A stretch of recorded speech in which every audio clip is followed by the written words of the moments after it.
Motion in one dimension. Motion मतलब क्या होता है पहले तो बताओ। अगर मैं मोशन की बात करूं तो मोशन का मतलब होता है when a object change its position with respect to its surroundings. जब कोई बॉडी अपने सराउंडिंग के रिस्पेक्ट में पोजीशन चेंज, अगर मैं यहीं खड़े खड़े पढ़ाता हूं तो मैं रेस्ट पे हूं, पर अगर मैं ऐसे मूव करते हुए पढ़ा रहा हूं तो क्योंकि मैं अपने सराउंडिंग के रिस्पेक्ट में पहले वहां था, अब यहाँ हूं, फिर आगे जा रहा हूं, फिर इधर आ रहा हूं, तो मैं मूव कर रहा हूं, तो that is called motion. Rest जैसे आपके ये स्टूल यहाँ रखे हैं, ये बोर्ड यहीं टंग रहा है, ये पहले भी यहीं था, अभी भी यहीं है, तो ये रेस्ट पे। क्लियर? जब हम डेफिनेशन बोलते हैं उसमें हम एक वर्ड लाते हैं with respect to surrounding. What do mean by with respect? Rest of motion तो समझ में आ गया क्या होता है? What do mean by with respect? बताओ। एक एग्जांपल देखो, मान लेते हैं तुम्हारे आए बोर्ड में 92%। कई बच्चे कह रहे होंगे इतने तो आए नहीं है, कई कह रहे होंगे इतने तो आ गए थे।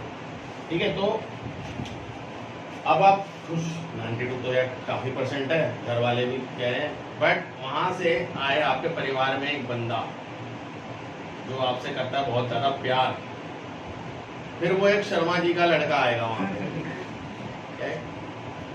92 बस। शर्मा जी के लड़के को देखो 98 मार्क्स आए हैं, 98% आए हैं, मतलब जो तुम 92 जिसे तुम उछल रहे थे वो भाई बहुत ज्यादा आ गए, शर्मा जी के लड़के ने आके कर दिएगा। वैसा ही है रेस्ट और मोशन का चीज कि आप किसके रिस्पेक्ट में देख रहे हो। अभी तुम 92 को अपने मार्क्स देख रहे थे, वो किसके रिस्पेक्ट में देख रहे थे? 40 तो नहीं है, फिर तो नहीं हुआ, उससे तो बहुत ज्यादा है। मेरी पसंद में 2 45 वाले समा जाएंगे, है ना? तो इस रिस्पेक्ट में देखो तो भाई बहुत ज्यादा है, पर शर्मा जी के लड़के के रिस्पेक्ट में देखो।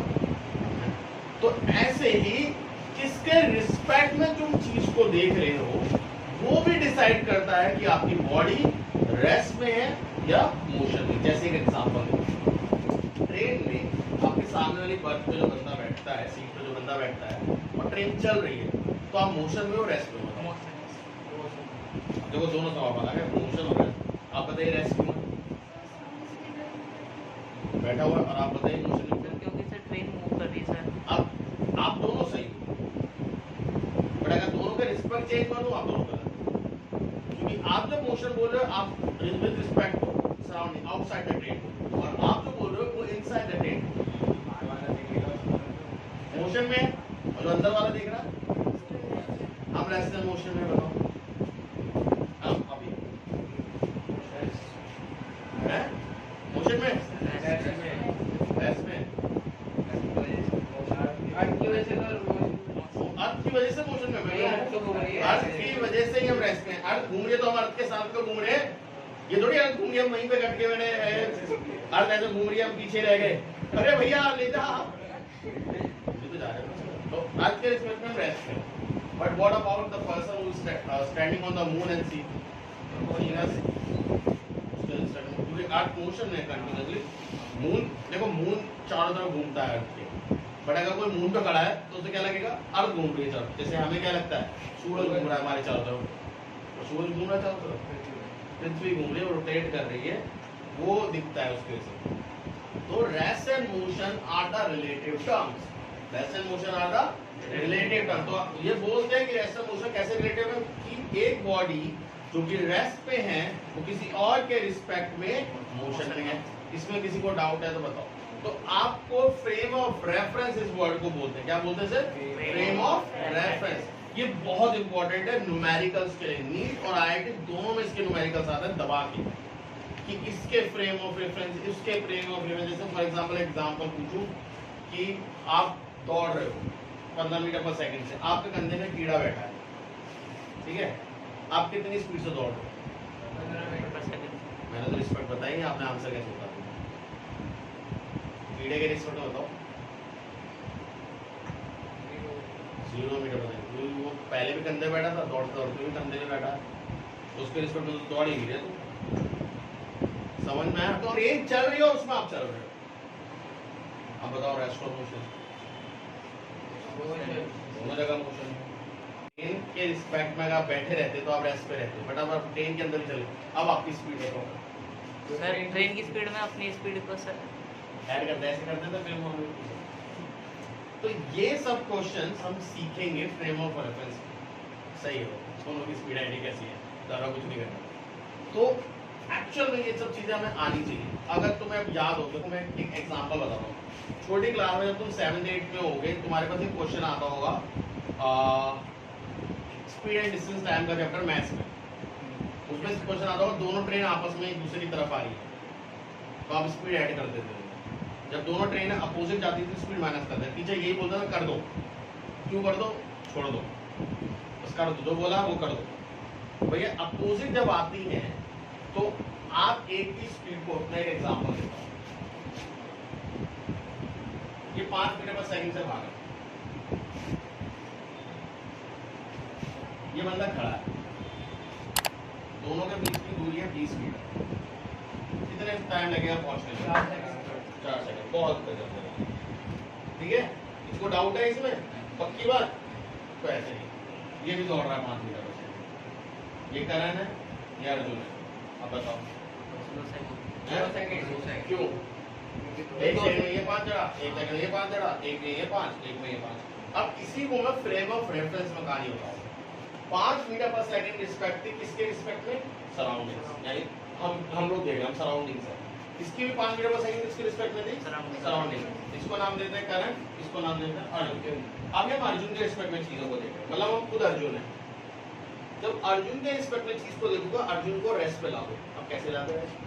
वो तो 5 मीटर पर सेकंड भाग रहा है, उसे कैसे लाते हैं रेस्ट पे? कैसे वो जलाल बातें कर रहे हो?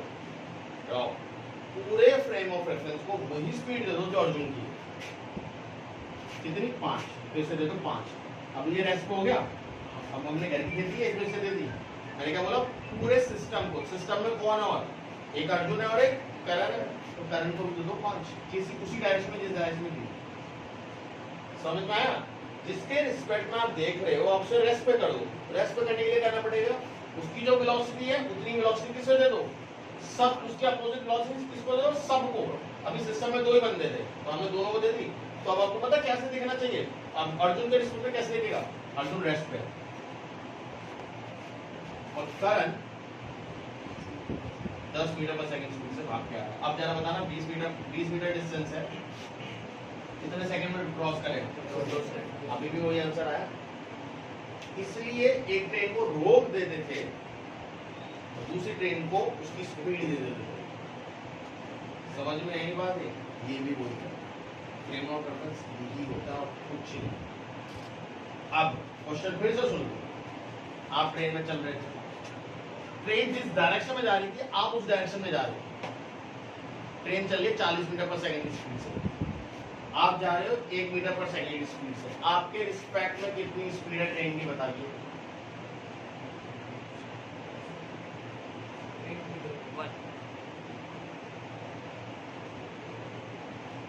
आप ट्रेन जा रही है 40 मीटर पर सेकंड से, आप जिस डायरेक्शन में ट्रेन जा रही है उसी डायरेक्शन में चल रहे हैं,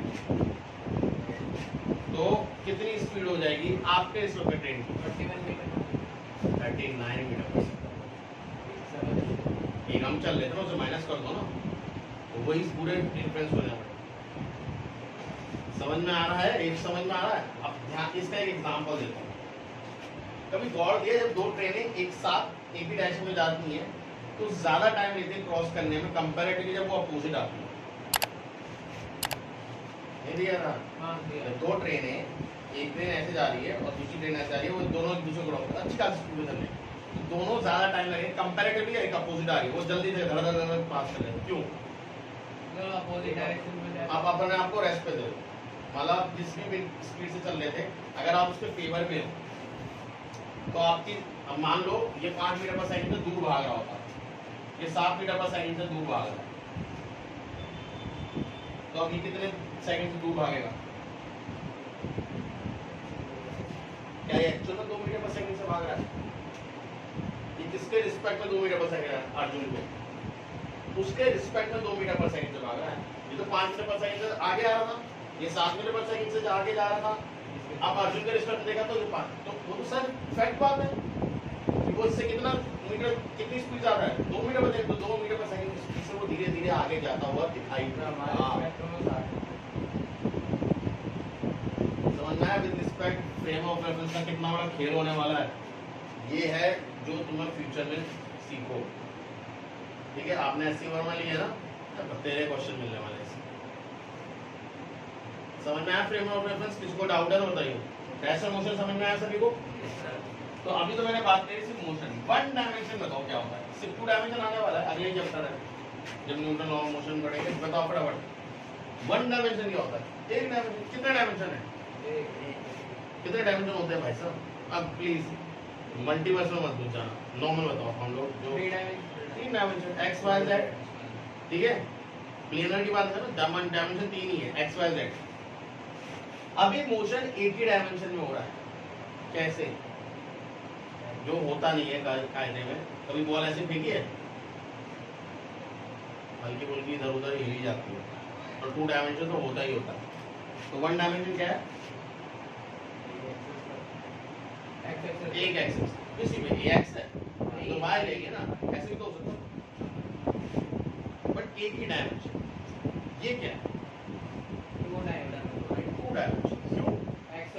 एक्स भी उड़ रहा है, वाई भी जा रहा है, और ये क्या है? Three dimension. क्यों? उठा भी, यानी हाइट भी है, इधर भी आगे बढ़ा और इधर भी जा रहा है, तो तीनों डायमेंशन। तीनों डायमेंशन क्लियर हो गए? One dimension, two dimension, three dimension. कोई चीज इस कोने से उस कोने पे कम है, तीन डायमेंशन, वन डायमेंशन या टू डायमेंशन है? थ्री डायमेंशन, क्योंकि वो एक्स में भी लेगा, वाई में भी ले। समझो ना, इस कोने से उस कोने में कैसे जाएगा? जब वो एक्स में भी चले, हाइट भी बढ़ाएगा। बट हम इसे स्टडी कैसे करेंगे? एक डायमेंशन एक टाइम। पहले बेसिक जो स्टडी होगी वो one dimension at a time होगी। मैं आपको डेरिवेशन सब चीजें एक बारी में एक ही चीज सिखाऊंगा, और फिर जब हम सब सीख लेंगे तो कंबाइन कर लेंगे क्या डेरिवेशन। अब मुझे बताओ, इस एक्चुअल में बॉक्स एंड फिगर्स, चलो इमेजिन करो ये है,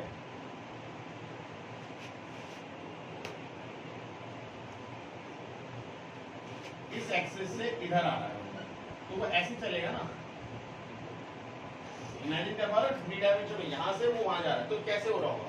यहाँ से उठा, यहाँ आया, यहाँ से उठा तो कुछ एक्स में भी चला, कुछ वाई में भी चला, कुछ हाइट भी, फिर कुछ एक्स में भी चला, कुछ वाई में भी चला, कुछ और हाइट, फिर कुछ एक्स, कुछ वाई, कुछ हाइट, तीनों डायमेंशन में चल रहा है, और फिर वहां तक पहुंच रहा है। क्या मैं इसको ऐसे बोल सकता हूँ कि पहले भैया इस कोने से इस कोने तक ले जाओ, फिर ऊपर ले जाओ, तब भी तो जा सकता है। अब ये हमने क्या करा? हमने एक एक्सिस को एक बारी में स्टडी करा, पहले एक्स कर लिए, वाई कर लिए, समझ में आया नहीं है? तो वो मोशन हम ऐसे ही तो तीनों क्यों? क्योंकि मोशन इन वन डायमेंशन में क्लास 9 में पढ़ा, ठीक है। तो वहीं से आप अगर कोर उठा के करोगे, आपके लिए चैप्टर बहुत आसान है, अदरवाइज मजा आ जाए, ठीक है। ओके, इसमें किसी को डाउट है तो बताओ। डायरेक्शन मोशन, ठीक है, ओके। डिस्टेंस और डिस्प्लेसमेंट क्या फर्क होता है? तो पहले स्केलर और वेक्टर क्वांटिटी की बात कर लेते हैं। स्केलर और वेक्टर क्वांटिटीज क्या होती है? स्केलर क्वांटिटी वो क्वांटिटीज होती है जिसमें मैग्नीट्यूड और डायरेक्शन ना हो। वेक्टर क्वांटिटीज क्या होती है? जिसमें मैग्नीट्यूड और डायरेक्शन भी हो। तो डायरेक्शन क्यों डिपेंडेंट करता है? क्योंकि डायरेक्शन के बिना वो अधूरी है। जैसे मैं अगर आपको बोलूं मैं फोर्स लगा रहा हूँ 5 न्यूटन यहाँ पे इस टूल पे, तो कहाँ मूव करेगा? एग्जैक्टली, ये मेरा पॉइंट था। ये आपको पता होना चाहिए किस तरफ लगा रहे हो। अगर मैं 5 मीटर पर सेकंड अपनी तरफ खींचूंगा तो मेरी तरफ आएगा, 5 मीटर पर सेकंड तुम्हारी तरफ भेजूंगा तो तुम्हारी तरफ जाएगा, इधर पीछे करूंगा तो पीछे जाएगा। आप जिस डायरेक्शन में फोर्स दोगे उसी डायरेक्शन में आप मोशन देखोगे। तो जब तक आप फोर्स बोलोगे, मैग्नीट्यूड बोलोगे, आप रिजल्ट बता सकते हो क्या है? मैं कहूँ अब जैसे कोई बिजनेसमैन है, उसने बोला 500 रुपए, क्या खाता नुकसान या फायदा, प्रॉफिट या लॉस? नहीं, 500 रुपए। पगला गए हो क्या? तो बताओ तो प्रॉफिट या लॉस? प्रॉफिट है तो अब मैं कह भैया 500 रुपए, बैंक में जाके भैया 500 रुपए, हाँ जमा करो या निकाल लें? नहीं भैया 500 रुपए। क्या आए सही आया बेटा, ये 500 का चढ़ा के आया, क्योंकि जब तक आप विड्रॉ नहीं करोगे, विड्रॉ करोगे तो ये निकलेंगे पैसे, माइनस होगा, और जमा करोगे तो बढ़ेगा। तो वो आपको बताना तो है ना, वैसी कोई भी चीज जब तक डायरेक्शन के साथ नहीं होगी, और डायरेक्शन ऐसा नहीं है डायरेक्शन दे दी, टाइम को डायरेक्शन दोगे तो अलग हो जाएगा क्या है? सर मैंने घड़ी में टाइम देखा, पूरब की तरफ जाते वक्त 1 सेकंड की सुई ज्यादा तेज भाग रही थी। ये नहीं हो सकता, टाइम से इंडिपेंडेंट होता है। ये मत कह देना कि सर हमारे से 4 घंटे पीछे चलता है, 5 घंटे पीछे चलता है लंदन। अरे वो टाइम डिफरेंस है, मोशन ऑफ द अर्थ। वहाँ भी 1 सेकंड की सुई 1 सेकंड में घूमती है, यहाँ भी 1 सेकंड में घूम रही है। मैं कह रहा हूँ डायरेक्शन से वो इंडिपेंडेंट है। मास इंडिपेंडेंट है ना, इवन हमारी सैलरी हमें इंडिपेंडेंट है डायरेक्शन। तुम्हारे माँ बाप पिता की भी सैलरी इंडिपेंडेंट है। ये थोड़ी पूरब की तरफ जब सैलरी लेते हैं ज्यादा सैलरी मिलती है, पश्चिम की तरफ लेकर तो कम मिलेगी, ठीक है? या मास डिपेंडेंट है डायरेक्शन से है। चीनी पूरब की तरफ तौली 1 किलो की, पश्चिम की तरफ तौल दे 1.5 किलो की है। दुकानदार हर पश्चिम की तरफ तौल के देगा, देखो 1.5 किलो तो 1 किलो है, नहीं होता ना। सिंपल सा कॉन्सेप्ट नहीं है। तो जो क्वांटिटीज डायरेक्शन के बिना अपने आप को फुल्ली एक्सप्रेस नहीं कर पा रही, उनको हम क्या बोलेंगे? Scalar quantity. और जो क्वांटिटी डायरेक्शन रिक्वायर्ड चाहती है, भाई चाहिए मुझे डायरेक्शन, जब मैं अपने आप को एक्सप्रेस करूं, वो वेक्टर क्वांटिटी। तो डायरेक्शन के बिना इंडिपेंडेंट है। डायरेक्शन दे रहे हो बहुत अच्छी बात है, नहीं दे रहे हो कोई मतलब नहीं।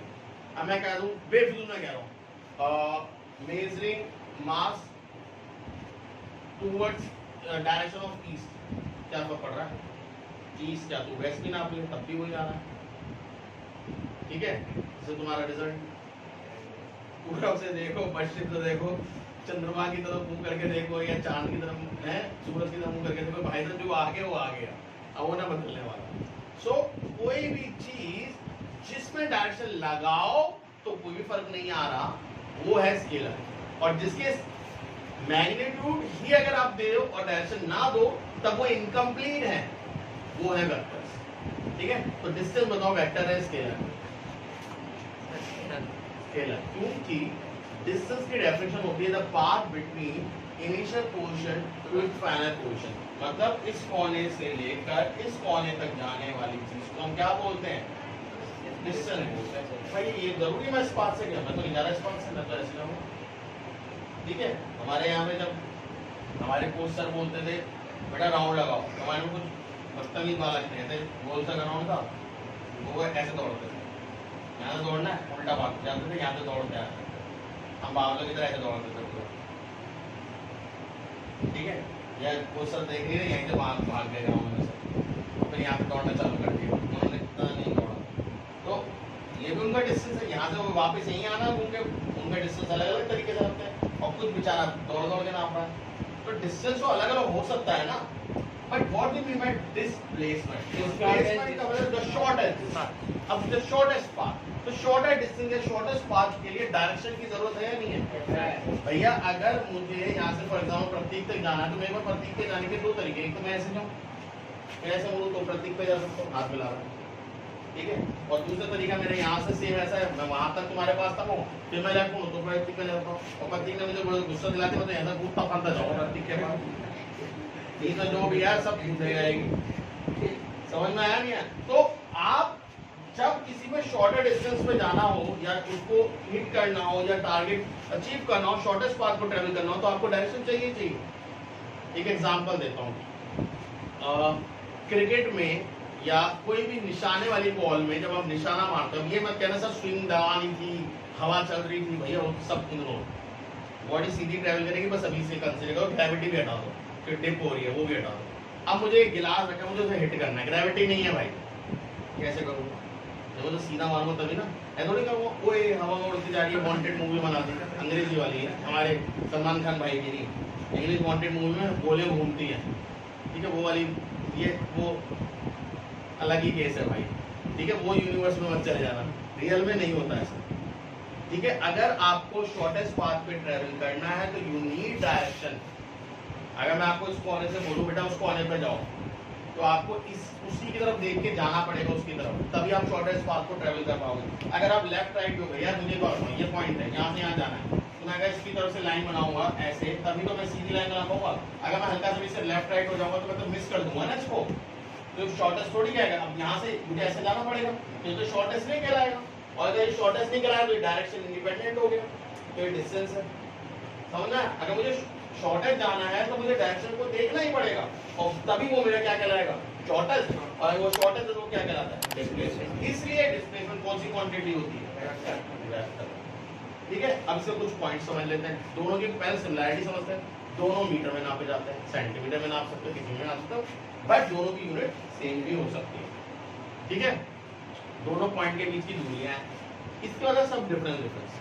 अब डिस्टेंस, आप चले पॉइंट से, अब आपका डिस्टेंस है, चाहे आप वापिस आ जाओ, डिस्टेंस तो हो गया, but displacement can be zero, can be positive, can be negative. अब एक एग्जांपल देखो, ये बॉक्स से एक कदम मेरा 1 मीटर मान लो, ये 1 फुट मान लो, कितना चला, 1 फुट चला। इधर चलने मेरे को पॉजिटिव है तो 1 फुट चल गया, 2 फुट, ठीक है,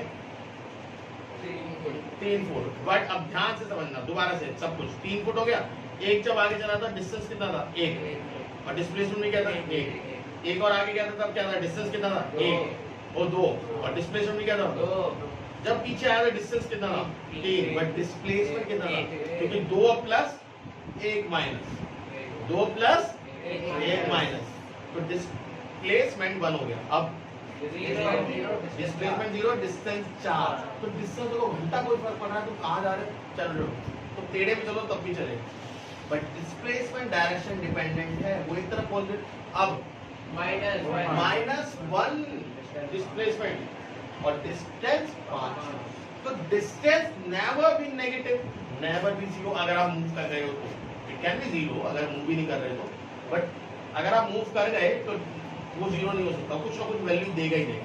बट डिस्प्लेसमेंट है जी, वो तीनों दे सकता है, वो चला ही नहीं तो जीरो चल रहा है, सीधी डायरेक्शन में चल रहा है, तो जो डिस्टेंस है वो डिस्प्लेसमेंट है, पॉजिटिव। अगर वापस आ गया तो माइनस हो गया, कुछ ना कुछ पॉजिटिव। अगर वहीं पे आगे जाने चला तो जीरो, और पीछे चला गया तो नेगेटिव। तो it can all the three values, कोई डाउट। अब डिस्टेंस जन्म देता है स्पीड को, जब विद रिस्पेक्ट टू आप टाइम निकालते हो, वो क्या होता है, the change of distance with respect to time. तो किसको जन्म दे रहा है, स्पीड को। तो स्पीड, डिस्टेंस क्या था, स्केलर, तो स्पीड भी क्या होगा, क्योंकि वो स्केलर से ड्राइव हो रहा है, स्केलर से निकल रहा है। एक वेक्टर क्वांटिटी से जब कोई चीज निकलती है, भाई मैंने आपको एक चीज बताई थी, स्केलर वेक्टर क्वांटिटी में कोई भी स्केलर क्वांटिटी मल्टीप्लाई कर दो, वेक्टर ही आएगा। याद है 10th क्लास में थोड़ा हल्का फुल्का होता है, बट एक वेक्टर क्वांटिटी में एक वेक्टर क्वांटिटी मल्टीप्लाई करो तो 2 पॉसिबिलिटी बनती है, स्केलर भी वेक्टर भी, स्केलर भी बनती है और वेक्टर भी बनती है। अब स्केलर जब बनती है तो आता है cos थीटा, जब वेक्टर बनती है तो आता है sin थीटा, जब भी fd cos थीटा था, यस सर, वर्क का, और टॉर्क में fd sin थीटा, थीटा, उस पे क्वेश्चन आया था। यस सर, बल्कि मैंने तुमको पढ़ाते वक्त बोला था कि sin थीटा पढ़ लो, आ भी सकता है क्वेश्चन इस पे था, इस बार ट्रायंगुलर लैमिना वाला, इसमें जीरो मोमेंटम था, वो उसी पे बेस्ड था sin थीटा पे। बट अब तुम कौन सिलेबस सर आई से सिलेबस सर, सिलेबस में तो है ही नहीं sin थीटा cos थीटा, तो अभी चला इस पे, ठीक है। तो डिस्टेंस और डिस्प्लेसमेंट का कांसेप्ट समझ में आया। अब स्पीड क्या है, वेक्टर या scalar quantity, scalar, velocity vector. तो वेलोसिटी में मैग्नीट्यूड के साथ आपको डायरेक्शन भी बताना होगा। अब तक तो चल रहा था वेलोसिटी, आप बता रहे थे 5 मीटर पर सेकंड, 10 मीटर पर सेकंड, अब आपको बताना है 5 मीटर पर सेकंड किस दिशा में, पूर्व पश्चिम उत्तर दक्षिण, 30 डिग्री फ्रॉम द बेस या फ्रॉम द एलिवेटेड एंगल, या angle of depression 30 degree, 45 degree towards A point, 30 degree towards the B point, ये बताना है। समझ में आया? ओके। स्पीड में कई तरीके की आपको स्पीड सुनने को मिलती है। पहला यूनिफॉर्म स्पीड, क्या मतलब है इसका, एक ही स्पीड में चल रही है, बदल नहीं रही, 40 मीटर पर सेकंड, 40 मीटर पर सेकंड, 40 मीटर पर सेकंड, 40 मीटर पर सेकंड, वो बदल ही नहीं। नॉन यूनिफॉर्म 40 मीटर पर, जैसे आप जाम में बाइक चला रहे हो, कभी बग रहे हो, कभी हल्का, कभी रेड लाइट में चलाओ, मजा आएगा। स्पीड देते हो, जैसी स्पीड बनती है वही रेड लाइट आ जाती है, रुक जाओ, वरना मामू खड़े आगे काटने को चलाना, आ बेटा निकल के आ, जल्दी आ, मोबाइल ले। तो जैसे आप स्पीड बढ़ाते फिर रेड लाइट, फिर बढ़ाए, फिर तो अब स्पीड बढ़ रही है, घट रही है, बढ़ रही है, घट रही है, इसे क्या बोलते हैं, नॉन यूनिफॉर्म वेलोसिटी। कोई डाउट? फिर आता है वर्ड इंस्टेंटेनियस वेलोसिटी, तो ये इंस्टेंटेनियस स्पीड, वो क्या होता है सर, एक इंस्टेंट पॉइंट, एक इंस्टेंट, एक पर्टिकुलर टाइम पर आप किस वेलोसिटी, किस स्पीड से आप चल रहे हो। जैसे अगर बात कर लें कि एक बंदा पहले चला था 1 मीटर पर सेकंड से, 2 मीटर पर सेकंड पे हुआ, फिर वो गया 3 मीटर पर सेकंड से, फिर वो 4 मीटर पर सेकंड से, फिर वो 5 मीटर पर सेकंड से, फिर वो 5 मीटर पर सेकंड से ही चलने लगा अगले 3 सेकंड तक, और फिर वो 4 मीटर पर सेकंड ब्रेक मारे फिर धीरे। तो अगर मैं हर सेकंड की कहानी बोलूँ तो एक इस समय ये वेलोसिटी है, ये तो ये किस वेलोसिटी है? हर इंस्टेंट की वेलोसिटी। ऐसी वेलोसिटी को क्या कहते हैं? इंस्टेंटेनियस। अब ध्यान से सुनना, यूनिफॉर्म वेलोसिटी जब बॉडी चल रही होगी तो इंस्टेंट वेलोसिटी क्या होगी? वही जो यूनिफॉर्म होगी। जब कोई बॉडी यूनिफॉर्म मीटर पर सेकंड से चल रही है तो कोई भी इंस्टेंट मान लो हर जगह सेम जो वेलोसिटी से चलेगी, तो जो उसकी यूनिफॉर्म वेलोसिटी है वही उसकी इंस्टेंटेनियस वेलोसिटी भी है, क्योंकि हर इंस्टेंट पे वही वेलोसिटी है, वो बदल ही नहीं रहा। बट क्या ये वेलोसिटी हर इंस्टेंट पे सेम है? ये नॉन यूनिफॉर्म है। तो नॉन यूनिफॉर्म की instantaneous velocity might be same, might not be same. अगर मैं 3 सेकंड की बात करता तो कहता हाँ सेम थी, बट अगले 3 सेकंड के आगे पीछे, तो इंस्टेंटेनियस वेलोसिटी हो सकती है। फिर आता है average velocity, average speed. Average speed क्या होता है? Total distance upon total time. क्या होता है? Total distance upon total time, ये होता है एवरेज स्पीड। अब आ जाओ उस पे वेलोसिटी पे। वेलोसिटी में एवरेज वेलोसिटी ये सब तो ऑलमोस्ट सेम। एवरेज वेलोसिटी के दो फॉर्मूले याद रखना। एवरेज वेलोसिटी होता है पहला तो वही total displacement, total time taken, ठीक है। एवरेज वेलोसिटी एक और होता है, क्योंकि वेलोसिटी में डायरेक्शन ऑलरेडी इन्वॉल्व है और आप निकाल रहे हो एवरेज। एवरेज किससे निकालते हो? अगर मैं 2 नंबर का एवरेज निकालूं कैसे निकालते हो? 2 नंबर को ऐड करो, divide value initial velocity plus final velocity. कह रहे हैं मुझे पता है इनिशियल कितनी थी, मुझे पता है फाइनल कितनी है, दोनों को प्लस मारा डिवाइड बाय क्या निकालो? एवरेज निकालो। तो ऐसे करना पड़ेगा। Total displacement upon total time. अगर डिस्प्लेसमेंट पता तो आप कर सकते हो, बट अगर आपको इनिशियल वेलोसिटी और फाइनल वेलोसिटी पता है तो भी आप एवरेज वेलोसिटी निकाल सकते हो। समझ में आया नहीं आया? डेरिवेशन में हमें इसकी काफी हेल्प मिलेगी। क्लियर है या नहीं? Now what is by acceleration? बताओ। The rate of change of velocity. Velocity का चेंज जो होता है उसे एक्सेलरेशन कहते हैं। अब इसका एक एग्जांपल समझना ज्यादा बेहतर समझना है। इससे पहले वेलोसिटी की बात करते हैं। मान लेते हैं 4 मीटर पर सेकंड वेलोसिटी है। इसके कहने का मतलब क्या है बताओ? यानी 4 मीटर वो 1 सेकंड में ट्रैवल कर रहा है। एक बुद्धि चल गई। अगले सेकंड में कितना चलेगा? फिर से 4 तो 8 पे आ गया, फिर अगले सेकंड फिर 4 12 पे आ गया। यही चल रहा है। अगर मैं कहूं इस वेलोसिटी को मैंने एक्सेलरेशन प्रोवाइड करा 1 मीटर पर सेकंड स्क्वायर का, इसका मतलब पता क्या है? पहले सेकंड इसकी ये वेलोसिटी, बट 1 सेकंड के बाद इसकी वेलोसिटी हो गई 5 मीटर पर सेकंड। अगले सेकंड दूसरे सेकंड इसकी हो गई 6 मीटर पर सेकंड। क्यों? क्योंकि 1 मीटर पर सेकंड स्क्वायर का मतलब होता है उसकी वेलोसिटी में मैं चेंज लाऊंगा 1 मीटर पर सेकंड। तो एक्सेलरेशन का फॉर्मूला होता है rate of change of in velocity. तो अगर इस डेफिनेशन आप लिख पास the rate of change of velocity, यही है ना? द रेट का मतलब क्या होता है? Per unit time. ऑफ का मतलब क्या होता है? मल्टीप्लाई। चेंज का मतलब क्या होता है? डेल्टा। वेलोसिटी मतलब v। मल्टीप्लाई करके देख लो, ये है 1 * डेल्टा v अपॉन p। ये फॉर्मूला यहां से है। अगर आप डेफिनेशन याद है, फॉर्मूला पता है, डेफिनेशन याद है। सही है? तो अगर एक्सेलरेशन आपके पास कुछ है तो आप उसकी वेलोसिटी में चेंज लाएंगे। अब चेंज आपको ये नहीं बताता कि वो वेलोसिटी बढ़ाएगा या घटाएगा, बट आपको ये बता सकता है कि अगर एक्सेलरेशन पॉजिटिव है तो वेलोसिटी बढ़ाएगा, अगर एक्सेलरेशन नेगेटिव है तो वेलोसिटी घटाएगा। इसलिए उन्होंने ये नहीं बोला इंक्रीज द वेलोसिटी और डिक्रीज द वेलोसिटी, उन्होंने क्या बोला? Change in velocity. बढ़ा भी सकता है, घटा भी सकता है, डिपेंडिंग एक्सेलरेशन कैसा है। एक्सेलरेशन पॉजिटिव है तो बढ़ाएगा, एक्सेलरेशन नेगेटिव है तो घटाएगा। कोई डाउट? किसी को डाउट है? पक्का? तो अगर किसी बॉडी में आप वेलोसिटी देते हो तो आप क्या करते हो? एक्सेलरेशन मतलब एक्सेलरेट करते हो, रिटार्ड करते हो। पॉजिटिव एक्सेलरेशन देते हो, उसकी स्पीड बढ़ाते हो, घटाते हो? बढ़ाते हो। तो ये बात समझ में आई। अब एक मजेदार बात सुनो, ये यूनिफॉर्म वेलोसिटी है या uniform acceleration? Uniform acceleration. Acceleration same है, वेलोसिटी तो बढ़े। तो अब मेरा क्वेश्चन है, अगर जब किसी बॉडी पे यूनिफॉर्म एक्सेलरेशन हो रहा है तो उसकी वेलोसिटी कांस्टेंट होगी, चेंज होगी, ठीक है। डिस्प्लेसमेंट कांस्टेंट होगा, नो सर। वो तो लीनियर भी नहीं बढ़ेगा, वो तो एक्सपोनेंशियल बढ़ेगा। देखो ना, पहले सेकंड कितना चलेगा, 4, अगले 5, फिर अगले 6। ये किस रेट से बढ़ रहा है भाई? वेलोसिटी के लिए वेलोसिटी तो बढ़ रही है ना, इसलिए तो वो भी बढ़ रहा है, एक्सपोनेंशियल बढ़ रहा है। अगर एक्सपोनेंशियल आ लीनियर नहीं बढ़ेगा, एक्सपोनेंशियल बढ़ेगा। उसका ग्राफ कुछ ऐसा बनेगा, अगर आप ग्राफ इमेजिन कर पाते हो ऐसा।